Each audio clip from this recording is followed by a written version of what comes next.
গহপুৰৰ চকুপানী স্বৰূপ পাহাৰীয়া খৰচোতা নৈ হোলেঙিয়ে যোৱা ৩ আগষ্টত NC সোণাপুৰৰ পৰা নলবাৰী ঘগৰাবস্তি হৈ ৪১৫ নং ৰাষ্ট্ৰীয় ঘাইপথৰ হোলেঙি নৈৰ ওপৰত থকা এখন দলঙৰ পূব অংশ ছিঙি নি যাতায়াত বিঘ্নিত কৰাৰ পাছত হোলেঙিয়ে পুনৰ যি ঐতিহাসিক ৰাজগড় আলি আছে সেই ৰাজগড় আলিৰ পূব অংশৰ এটা বৃহৎ অংশ খহাই নিছে, যাৰ ফলত এতিয়া বৰ্তমান এই পথটোৱে যাতায়াতৰ ক্ষেত্ৰত ৰাইজৰ যথেষ্ট অসুবিধা হৈছে। ইয়াত কোনো ধৰণৰ ডাঙৰ বাহন ইয়াত চলাৰ ব্যৱস্থা নাই, কাৰণ পথটোৰ প্ৰায় ৭৫% অংশ বৰ্তমান হোলেঙিৰ পানীয়ে খহাই নিলে আৰু বৰ্তমান লঘু বাহন আৰু দুচকীয়া বাহনে এই পথটোৱে যাতায়াত কৰিবলৈ সক্ষম হৈছে। এক ভয়াৱহ পৰিস্থিতি। আৰু বৰ্তমান এই পথেৰে যিহেতু এক বৃহত্তৰ অঞ্চলৰ ৰাইজে যাতায়াত কৰে, যাৰ ফলত এই পথটো যদি কেনেবাকৈ ছিগি যায় তেতিয়া সেই লোকসকলৰ যাতায়াতৰ ক্ষেত্ৰত যথেষ্ট অসুবিধাৰ সন্মুখীন হ'ব পাৰে। মই এগৰাকী ইয়াত স্থানীয় ব্যক্তি আছে, মই তেখেতৰ পৰা জানিবলৈ চেষ্টা কৰিম।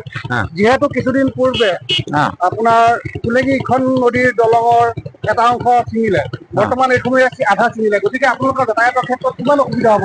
বহুত অসুবিধা হ'ব। একেবাৰে দেখিছোঁ নহয়, এইটো ছিঙি গ'লে আৰু নাই আৰু আপ ডাউন বন্ধ হৈ যাব। এতিয়া কি ক'ব? এতিয়া কেনেকে কোনে এইটো ঠিক কৰিব? অসম চৰকাৰে কৰিব নে অৰুণাচল চৰকাৰে ঠিক কৰিব? তাকে আমাৰ অসম চৰকাৰৰ ঠিক কৰিলে ভাল, বা অৰুণাচল চৰকাৰৰ যোন চৰকাৰ হ'লেতো কৰিব লাগে। মোটামুটি আমাৰ বহুত কষ্ট হৈ যাব নহয়। এতিয়াতো অকণমান বাচি আছে, ইয়াৰ পৰাতো আমি নোৱাৰিম নহয় যাবলৈ। হয়, ক'ব লাগিব যে এই পথটো যদি ছিগি যায় তেতিয়াহ'লে এই ৰাইজৰ যাতায়াতৰ বহুত অসুবিধা হ'ব, কাৰণ এইটো এটা অতি গুৰুত্বপূৰ্ণ পথ।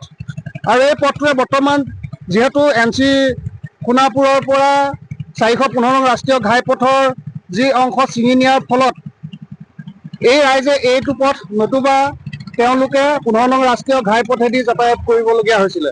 আৰু বৰ্তমান এই পথটো এই অংশ ছিগি যোৱাৰ ফলত যথেষ্ট তেওঁলোকে অসুবিধাৰ সন্মুখীন হ'ব আৰু তেওঁলোকৰ যাতায়াতৰ বিকল্প ব্যৱস্থা কেৱল ১৫ নং ৰাষ্ট্ৰীয় ঘাইপথটোৱে থাকিব।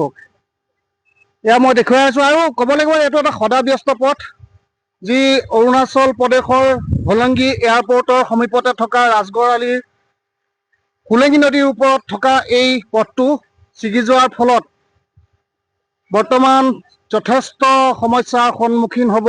ইয়াৰ যি বৃহত্তৰ অঞ্চলৰ ৰাইজ আছে সেই ৰাইজে যথেষ্ট সমস্যাৰ সন্মুখীন হ'ব। আৰু এই ক্ষেত্ৰত দুয়োখন ৰাজ্যৰ চৰকাৰে তাৎক্ষণিক পদক্ষেপ গ্ৰহণ নকৰিলে, এইটো যদি পথটো ছিগি যায় তেতিয়াহ'লে বহু অঞ্চলৰ ৰাইজৰ যাতায়াতৰ ক্ষেত্ৰত জমৰ যাতনা ভুগিব লাগিব। আৰু কি ভয়ংকৰভাৱে খহাই নিছে মই দেখুৱাই আছোঁ সামগ্ৰিক দৃশ্য। আৰু হোলেঙি নৈৰ যি প্ৰবল সোঁত, বৰ্তমান সোঁত এইফালে অহা নাই যদিও তলৰ ফালৰ পৰা ইয়াক খহাই নিয়াৰ ফলত যথেষ্ট অসুবিধাৰ সন্মুখীন হৈছে। আৰু এয়া দেখুৱাইছোঁ, এই অংশ ছিগি যাবলৈ বেছি সময় নালাগিব, যিটো ৰুদ্ৰৰূপ ধাৰণ কৰে হোলেঙি নৈয়ে। এই ক্ষেত্ৰত আমি যি এই পথৰ নিৰ্মাণৰ বা মেৰামতিৰ দায়িত্বত আছে সেই বিভাগক আমি আহ্বান জনাম যে অতি শীঘ্ৰে এই পথটো সোনকালে মেৰামতি কৰি দি যি বৃহত্তৰ অঞ্চলৰ ৰাইজৰ যাতায়াতৰ যি সুবিধা সেই সুবিধা কৰি দিব লাগে। অন্যথা এই পথটো ছিগি গ'লে ইয়াত যথেষ্ট সমস্যাৰ সন্মুখীন হ'ব NC সোণাপুৰ, থাইছগুৰি, ককিলা বালিগাঁও, উত্তৰ সোণাপুৰ, হাইজেংবাৰী, ৰঙাজানকে ধৰি বিভিন্ন প্ৰায় ৫০ৰো অধিক গাঁৱৰ ৰাইজৰ যাতায়াতৰ ক্ষেত্ৰত যথেষ্ট সমস্যাৰ সৃষ্টি হ'ব।